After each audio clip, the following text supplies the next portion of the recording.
Hello किसान के इस पॉडकास्ट में आपका स्वागत है। आज आपको बताएंगे घर पर जीवामृत बनाने का तरीका। सुनते रहिए हेलो किसान। फसल को बेहतर बनाने के लिए किसान तमाम तरह की जैविक खाद का इस्तेमाल करते हैं। जैविक खाद के इस्तेमाल से फसलों में बीमारी होने का खतरा नहीं रहता है, साथ ही महंगे खाद और कीटनाशक से छुटकारा मिल जाता है। जैविक खाद का ऐसा ही असरदार उपाय है जीवामृत। इसकी मदद से जमीन को पोषक तत्व मिलते हैं, जिसकी वजह से मिट्टी में सूक्ष्म जीवों की गतिविधि बढ़ जाती है। इसके अलावा जीवामृत की मदद से पेड़ों और पौधों को कवक और जीवाणु से उत्पन्न रोग होने से भी बचाया जा सकता है। हेलो किसान के इस एपिसोड में जानिए कि कैसे जीवामृत बनाया जा सकता है और इसके क्या लाभ हैं। इस बारे में हमारे संवाददाता अंकित सिंह ने कैमूर के कृषि विज्ञान केंद्र के कृषि वैज्ञानिक डॉक्टर राहुल कुमार से की खास बातचीत।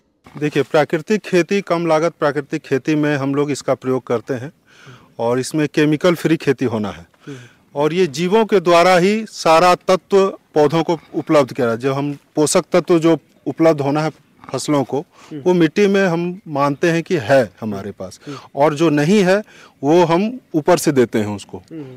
तो उसके लिए हम लोग जीवामृत जो है वो जीवाणु से भरपूर एक तरह का खाद है, जिसको कि फसल में हम 2-3 तरीका से दे सकते हैं। एक तो सिंचाई विधि से जहां हम लोग करते हैं, वहां खेत में 1 एकड़ खेत के लिए हम लोग एक बार में 200 लीटर जीवामृत बना के एक इस सिंचाई में हम लोग प्रयोग करते हैं। जनरली हम लोग कोई भी फसल का खेती जो भी करते हैं 4 से 5 पटवन देना पड़ता है। हर पटवन के साथ आपको इसको देना पड़ता है।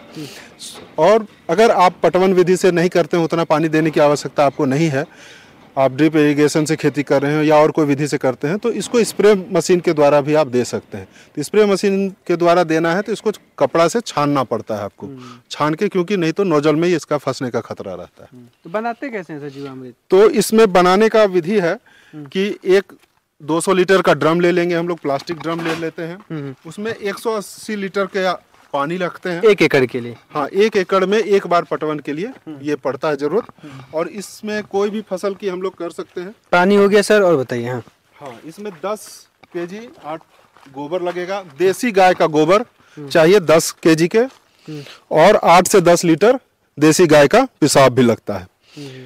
उसके बाद इसमें 1.5 से 2 केजी गुड़ और 1.5 से 2 केजी बेसन, कोई भी चने का हो, अरहर का हो, या जो भी दलहनी फसल है उसका हम लोग बेसन यूज कर सकते हैं इसमें। और कोई भी ऐसे जगह का मिट्टी, ये बरगद के पेड़ के नीचे का मिट्टी, या जिस जगह पे हम लोग केमिकल का प्रयोग नहीं किए हों पहले, उस जगह के मिट्टी आधा केजी के आसपास या 1 मुट्ठी हम लोग को मात्र जरूरत पड़ता है। इन सभी को नाप के हम लोग रखे हुए हैं यहाँ पे, और ये सारे को उस पानी 180 लीटर पानी में डाल के घोलते हैं। प्रतिदिन इसको 2 से 3 दिन लगता है इसको घोल। सुबह शाम हम लोग क्लॉकवाइज रोटेशन से 1 मिनट के लिए घुमा के घोलते रहते हैं। 2 से 3 दिन में ये तैयार हो जाता है और 15 दिन के अंदर इसको प्रयोग कर लेना है। जब आप बनाइए तो उसके 15 दिन के बाद इसको प्रयोग करना है। सेल्फ लाइफ जो है 15 दिन का है। एक बार बनाने के बाद आपको इसको 15 दिन में खत्म करना है। तो अगर नहीं करते तो फिर दिक्कत हो जाएगी। तो दिक्कत ये होती है कि जीवाणुओं की जो मुख्य काम है जीवाणुओं का, वो उसका संख्या घटने लगता है, फिर गिरने लगता है। वो उसमें जो पोषक तत्व है, जैसे आप गुड़ और बेसन डाले, ये उसके जीवाणुओं की संख्या को बढ़ाने के लिए डाले, तो वो उतने दिन में उसको खा के खत्म कर लेता है। अब उसको खाना नहीं मिलेगा उसको, फिर अगर खेत में वो जाता तो वहां फिर उसको भोजन मिल जाता जीवाणुओं को, लेकिन अब पानी में रहने के कारण वो मरने शुरू हो जाएगा। तो उसका डिटोरिएशन, जो इनके द्वारा जो जीवाणु तैयार होते हैं, हाँ, ये जीवाणु कहाँ से आते हैं? तो ये जीवाणु जो गाय का, हमारा देसी गाय का गोबर है और पेशाब है, मूत्र है, इसमें वो उपलब्ध है। और जो हम लोग उपजाऊ खेत का मिट्टी या जैविक मिट्टी उठाए, जीवंत मिट्टी बोलते हैं उसको, तो वो लिए, उसमें जीवाणु जो है वो हमारे प्रकृति ने हमको दिया है, और प्राकृतिक रूप से उसको खेती करने में बहुत ज्यादा सहयोग करते हैं। तो सर, ये बेसन और वो क्या, ये दोनों का क्या बताए थे आप, इनका फायदा?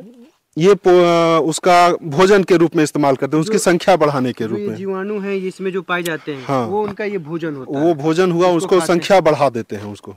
वो ये खाने के बाद उनकी संख्या बढ़ेगा, जीवाणु तो अपना बढ़ेगा ही, बढ़ जाएगा, जीवाणु की संख्या बढ़ते चली जाएगी। अगर ये चीजें 15 दिन में ही है। हाँ, तो इसको हम लोग डालो। हाँ सर, चलिए। तो इसको पहले हम लोग गाय का गोबर डालते हैं, चलिए, उसके बाद हाँ गाय का गोबर हो गया ये 10 kg। और गोबर में ये एक ध्यान रखना है हम लोग को कि गोबर ज्यादा से ज्यादा 3 दिन से ज्यादा पुराना नहीं यूज करना है। ये गौमूत्र डाल दिया हाँ, गौमूत्र आप कितना दिन भी पुराना हो उसमें दिक्कत नहीं है, लेकिन गोबर जो हम लोग देसी गाय का लेते हैं वो ज्यादा से ज्यादा हाँ सब डालते जाओ। बेसन डाल दीजिए। तो मूत्र जो है वो कितना भी पुराना होगा तो वो उसमें दिक्कत नहीं है, लेकिन गोबर जो है हम लोग ज्यादा से ज्यादा 3 दिन तक का ही उपयोग करते हैं इस विधि में। तो सर ये खाद कितना प्रतिशत कम हो जाता है, देना ही नहीं पड़ता है? कोई भी केमिकल खाद देने की आवश्यकता नहीं पड़ती और आपका उत्पादन भी नहीं घटता है कोई भी। और कंप्लीट ये जैविक खेती है। जो हमारे केमिकल खेती के कारण जो आज देख रहे हैं कि हमेशा बात हो रही है कि कैंसर की संख्या बढ़ रही है, पेशेंटों की डायबिटिक की संख्या बढ़ रही है, तो केमिकल पेस्टिसाइड खाने से। तो इस खेती से आप करते हैं तो ये सारा चीज़ का जो दुष्परिणाम है हम लोग का खत्म हो जाएगा। हेलो किसान में आज बस इतना ही। अगले एपिसोड में जानिए खेती किसानी की जानकारी से जुड़ा ऐसा ही एक और पॉडकास्ट।